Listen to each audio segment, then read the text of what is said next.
you've tried before. You set the alarm for 5 a.m. You downloaded the habit tracker app.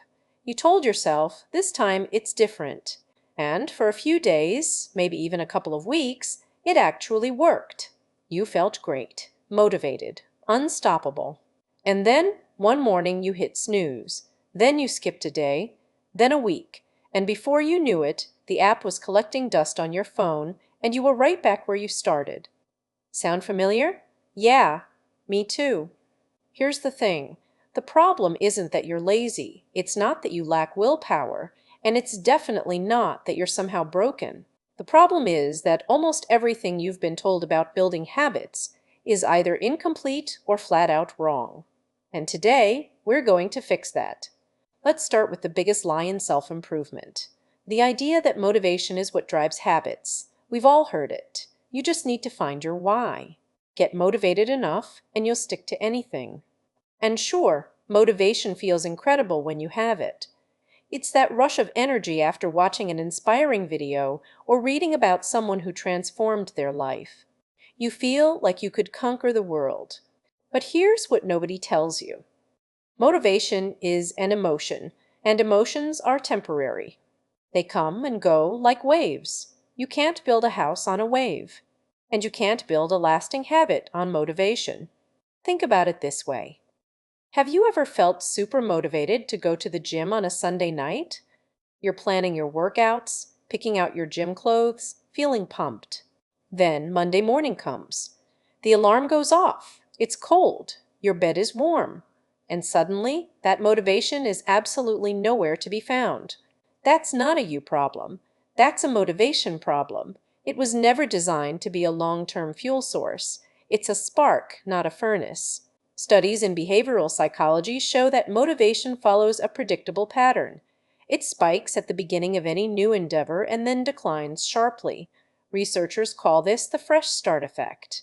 New Year's, new month, new week, they all trigger a burst of motivation. But that burst fades, usually within 2 to 3 weeks. And if your entire habit system depends on motivation, it collapses the moment that burst runs out, every single time. And this is why the find your why advice, while well-intentioned, is incomplete. Your why doesn't keep you going when your alarm goes off at 5 a.m. and it's raining outside. Your why doesn't prevent you from ordering pizza after a stressful day. Your why is great for the highlight reel, but it's useless in the trenches where habits actually live. So if motivation isn't the answer, what is? Well, this is where it gets interesting.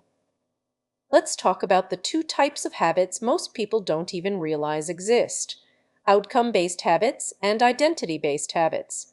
This distinction, which was popularized by James Clear in Atomic Habits, completely changed how I think about behavior change.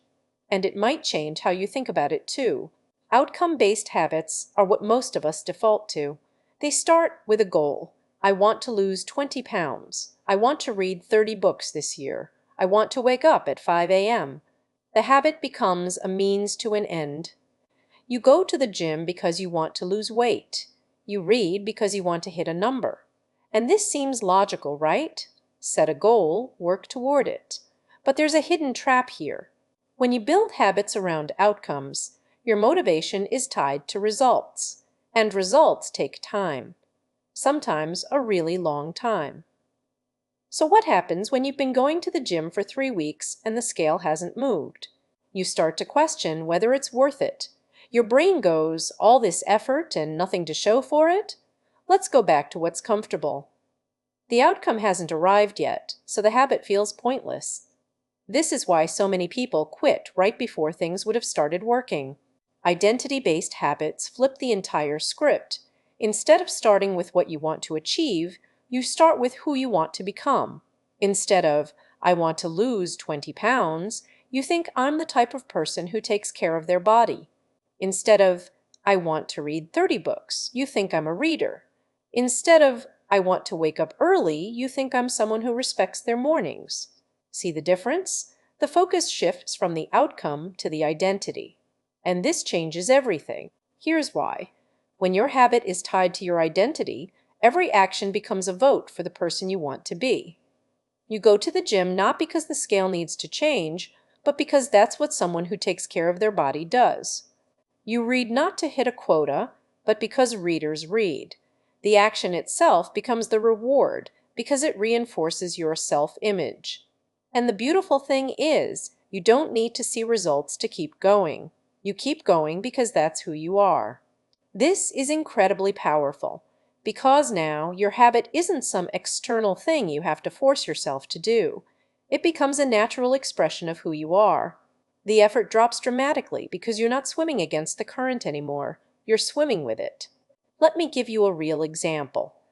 Let's say two people are trying to quit smoking. Someone offers them a cigarette. Person A says, "No thanks, I'm trying to quit." Person B says, "No thanks, I'm not a smoker." Both said no. But the psychology behind each response is completely different. Person A still sees themselves as a smoker who's struggling against their nature. Person B has shifted their identity. They're not fighting a craving, they're just acting consistently with who they believe they are. Which one do you think sticks with it longer?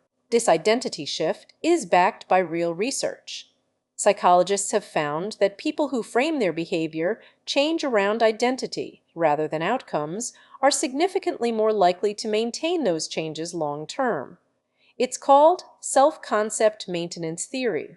We humans have a deep drive to act consistently with our self-image. If you believe you're a healthy person, eating a salad isn't a chore, it's just what you do. If you believe you're a disciplined person, sitting down to work isn't a battle, it's default behavior. Now, I know what you might be thinking. Okay, cool. But I can't just decide to be someone new. That feels fake. And I get that. But here's the thing. You don't have to become the person overnight. Identity change works through small, repeated actions.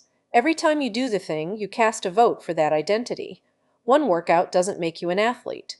But 100 workouts? Now you're someone who works out. The evidence accumulates, and your self-image updates naturally. You're not faking it. You're building proof. And here's the part that trips most people up. They think they need to feel like that person before they can act like that person. I'll start working out once I feel like an athlete. But it works the other way around. The action comes first. The identity follows. You don't need confidence to start. You need to start to build confidence. You don't need to feel like a morning person to wake up early. You need to wake up early enough times that you start to see yourself as one. Let's talk about another reason habits fail that nobody talks about enough. Your brain doesn't want you to change. Seriously. Your brain is a prediction machine, and it loves patterns. It loves efficiency. When you try to build a new habit, you're essentially asking your brain to use more energy, to pay attention, to do something unfamiliar. And your brain resists that. It has spent years optimizing your current routines, and it does not appreciate you ripping up the playbook. This is what psychologists call cognitive load. New habits require conscious effort and decision-making. Your brain has a limited budget for this kind of thing. That's why you can brush your teeth without thinking, but learning to floss every night feels like a monumental task. Brushing is automated. It's been running on autopilot for years. Flossing isn't. And until a new habit becomes automated, it's drawing from your limited pool of willpower and attention. Think about your morning routine. You probably don't think about the order you do things. You just do them. Shower, coffee, get dressed, whatever it is. That's because those behaviors have been repeated so many times that your brain has moved them into the background. They run like a program. But now imagine someone told you to completely change your morning routine. Different order, different activities, different timing. Suddenly, your morning feels exhausting, not because it's harder, but because it's new. Every step requires a conscious decision. And by the time you get to work, you feel like you've already run a marathon. This is decision fatigue, and it's a real, measurable phenomenon. This is also why people who rely on willpower to stick to habits always burn out. Willpower is like a battery that drains throughout the day. Every decision you make, what to wear, what to eat, how to respond to that email, all of it chips away at your willpower reserves. So when evening comes and you're supposed to go for a run or meditate or study, you've got nothing left. It's not that you're weak. Your battery is just dead. So what's the actual solution? How do you build habits that survive the motivation crash, the willpower drain, and the identity gap? I want to leave you with 3 principles that set the stage for everything. First, stop relying on motivation. Treat it as a bonus, not a requirement.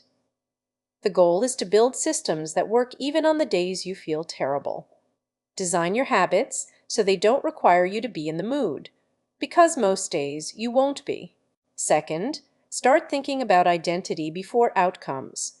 Ask yourself who you want to become, not just what you want to achieve. Write it down. I am the type of person who, and fill in the blank. This becomes your compass. When you're deciding whether to do the habit or skip it, you're not asking, do I feel like it? You're asking, is this what that person would do? And here's the magic. Once you start thinking this way, the daily decisions get so much simpler. You don't negotiate with yourself. You don't bargain. You just act in alignment with the person you've decided to be. It takes the drama out of it entirely. Third, respect the biology. Your brain is going to resist new habits. That's not a flaw. It's a feature. Understanding this means you can work with your brain instead of against it. You can design habits that require less willpower, less decision-making, and less effort. You can make the right choice, the easy choice. And that's a game changer. Now I know what you might be thinking. Okay, this all makes sense, but how do I actually do it? How do I take these ideas and turn them into a real habit that sticks? And that is exactly what we're going to cover next time. We're going to break down the exact anatomy of a habit, the 4-step loop that drives every behavior, and I'm going to walk you through building your first real, sustainable habit from scratch. Not a vague goal. An actual, concrete habit you can start tomorrow. But for now, I want you to do one thing. Just one. Think about one habit you've been trying to build and ask yourself, have you been chasing an outcome or have you been building an identity? Be honest, because that answer might explain why it hasn't stuck. And once you see it, you can't unsee it. That shift in perspective is the first step toward doing things differently. Remember, you're not bad at habits. You've just been using the wrong approach. And now you know better. I'll see you in the next one.